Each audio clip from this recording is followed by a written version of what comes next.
నేను ఇలా తయారు చేసుకున్న బొమ్మల్ని మనం పూజకి ఇప్పుడు తీసుకువెళ్తూ ఆహ్వానం చేయాలన్నమాట.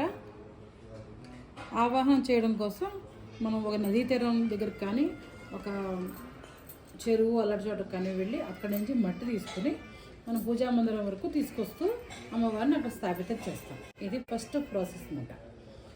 ఇప్పుడు రోజుల్లో మనకి కాలువలు అవి దొరకవు కాబట్టి కుళాయి దగ్గర కానీ నూతుల దగ్గర కానీ వెళ్ళి అక్కడ మట్టి తెచ్చుకున్నాం కదండి.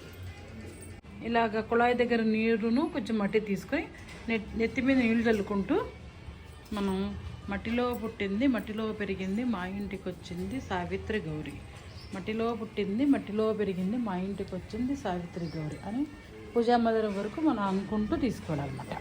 పూజా మందిరం వరకు అమ్మవారిని తీసుకొచ్చి ముందుగా మనం ఇలా అరేంజ్మెంట్స్ అన్నీ చేసుకోవాలి. పద్మం వేసుకుని ఇలా విగ్రహం అమ్మవారిది విగ్రహం కానీ పటం కానీ ఇలా అలంకరించుకు పెట్టుకుని దీపాలకి ఆవునే చుక్క మామూలు దీపం రెడీ చేసుకుని కావాల్సిన పూజా సామాగ్రి అంతా మనం అరేంజ్మెంట్స్ అన్నీ వేసుకోవాలి. చేసుకుని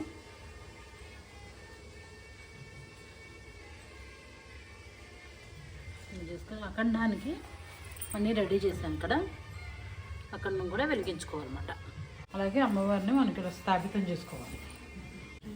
పరమేశ్వరి తల్లి సావిత్రి గౌరీ తల్లి. ఓకే, ఇప్పుడు వీళ్ళకి మడిబట్టలు తెచ్చి కట్టాలన్నమాట.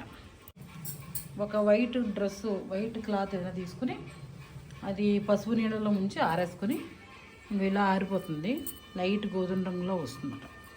దీన్ని మడిబట్టలు అనమాట. ఇవి కట్ చేసి వాళ్ళకి కట్టాలి. కట్టాక చూపిస్తాం.